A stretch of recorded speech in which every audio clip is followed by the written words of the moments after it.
बेहतर शिक्षा सभी के जीवन में आगे बढ़ने और सफलता प्राप्त करने के लिए बहुत आवश्यक है।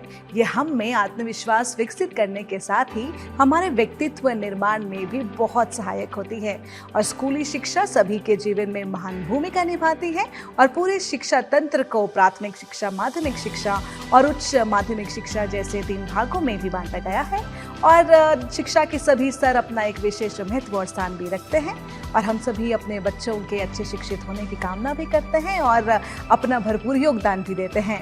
नमस्कार, स्वागत है आप सभी का द कंचन नेगी शो में, जिसका उद्देश्य है कला, संस्कृति, साहित्य, शिक्षा, स्वास्थ्य, पर्यटन, इतिहास के साथ साथ प्रख्यात शख्सियतों को आप सभी से रूबरू कराने का।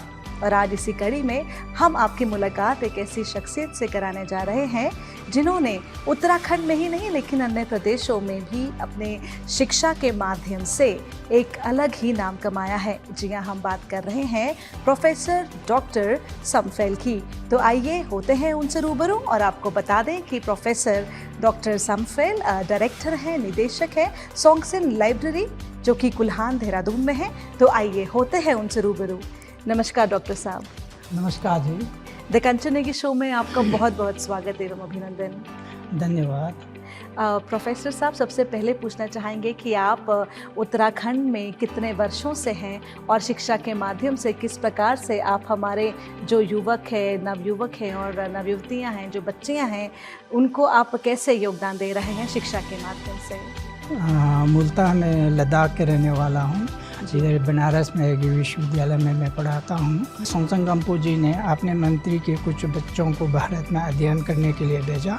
तो कैसा अनुभव आपको होता है कि आप रहने वाले तो लेह लद्दाख के हैं, यहाँ पे आपका अमूमन समय बीतता है और हमने सुना है कि आप काशी विश्वनाथ भी जाके आप बच्चों का मार्गदर्शन करते हैं, तो वो अनुभव कुछ आप हमारे दर्शकों के साथ साझा करना चाहेंगे?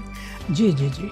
अब ऐसे मूलतः मैं लद्दाख के रहने वाला हूँ और बनारस में मेरी पढ़ाई हुई है। मैंने वहाँ से आचार्य MA वहाँ से किए, मैंने PhD वहाँ किए। ये आर्यावलोकितेश्वर का मूर्ति है जो आगारू चंदन का बना हुआ है। जैसे कि आप ये चारों दिशाओं से दरवाज़ा देखेंगे, अंदर ये कंपैशन बुद्धा जो है अनेक रूपों में होता है। तो फिलहाल किन किन देशों के विद्यार्थी यहाँ पर हैं इस समय? जी, इस समय हमारे पास एक लद्दाख से हैं, तिब्बत से हैं। So how do you feel being in Uttarakhand, in this state? I can say you truly that I feel very happy to stay here. तो सबसे पहले आपका स्वागत हमारे शो में, द कंचन नेगी शो में। Thank you. आप हमें बताइए आपको यहाँ उत्तराखंड में कैसा लगता है? इधर आके हमको बहुत खुश हुआ क्योंकि इधर सराउंडिंग इन्वायरमेंट अच्छा है। आपका ऑब्जेक्टिव क्या है आगे, क्योंकि आप शिक्षा के क्षेत्र में और तिब्बतन स्टडीज़ में तो बहुत अच्छा कर ही रहे हैं, तो आपके आने वाले वर्षों में आपका क्या एम है? शुरू से मेरे अध्ययन जो है इसी लाइन में आए हैं जी। और उसके पश्चात मैं तो क्योंकि हम लोग इस रोप में बैठे हैं तो हमारे में जैसे मैदानी इलाकों में या हिंदू धर्म में साधु संत ब्रह्मचारी बोला जाता है, हम लोग जो इस लिबास में बैठते हैं तो हमारे में लामा बोला जाता है। तो कितना कठिन होता है एक लामा का जीवन, मैं चाहती हूँ वो आप हमारे दर्शकों को खुल के बताएं। बिल्कुल।